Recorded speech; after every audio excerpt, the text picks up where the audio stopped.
Hi, welcome to Bob Harper Jukebox Amplifier Repairs from Somerset, England. And on the bench today we've got a Wurlitzer amplifier. As you can see, it's a 532. It's coming for not a refurbishment by me, but a conversion from the Cobra input to a ceramic input.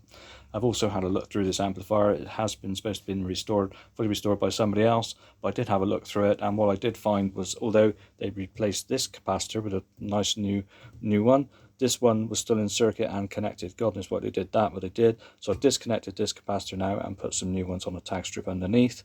Customer also reported that the volume control was faulty, and it was. So I've replaced the volume control here. Also the mains on-off switch was missing, which I put a new main switch on it. I've gone through the circuit board. All the ceramic coupling caps and a bit electrolytic's been changed on the board by the previous restorer, so that's all fine. Guys said the AVC wasn't working properly, and I've checked that, and it is. So the problem with the AVC squelch circuit is going to be in the jukebox. The contacts that squelch between records obviously are not working, and that's why it's coming on loud, blasting at the front, and then dropping down. It obviously should ramp up.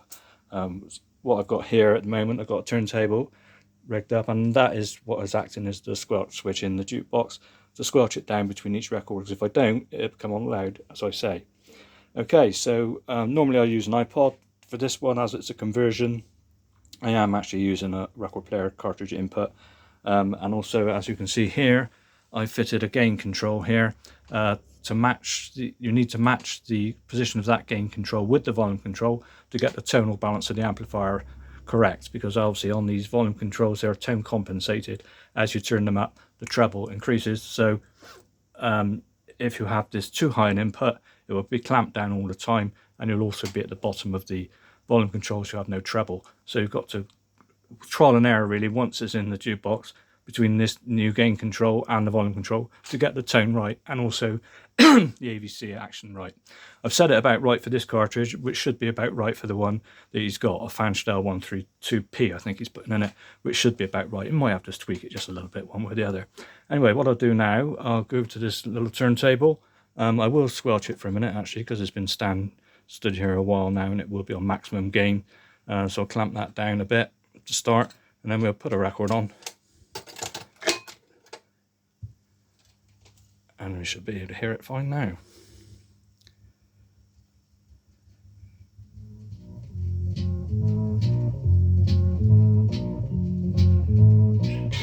I can demonstrate the squelch action a bit, but if I press this, you should hear the volume ramp down as it's doing now.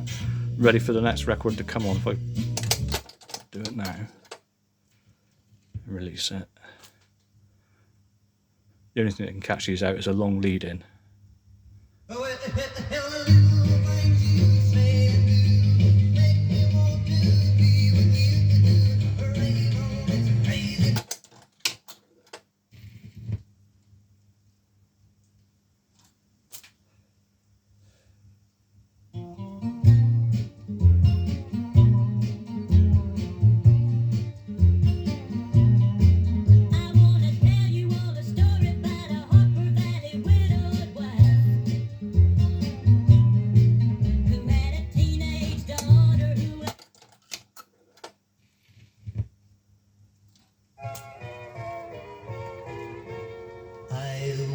You to take me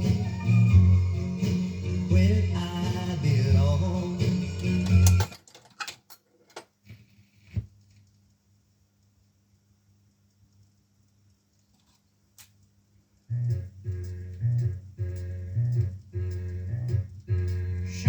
Hope you could hear that ramping up as it should at the start of the record now. When this amplifier comes to me, the guy had, as I said, sent it to someone else to be repaired and converted to ceramic, but when it came back it sounded awful apparently. So he put it back to Cobra, and now he sent it to me to have another go at converting it to a ceramic cartridge, which I've done now, and as I hope you can hear, there's plenty of bass now when it's done properly. There is.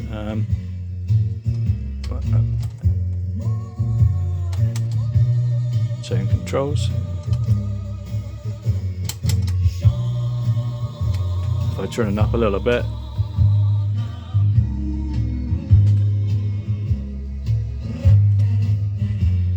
as you can hear, there's plenty of loads of bass now.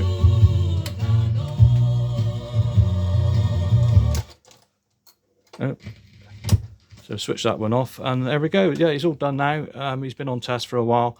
Hopefully the customer will be happy with it now when it's converted to ceramic when he puts it back in his jukebox. Thanks a lot for watching. The next amp on the bench is a Rockola amplifier, a Nova one that I've had in for repair. Okay, thanks a lot. Bye.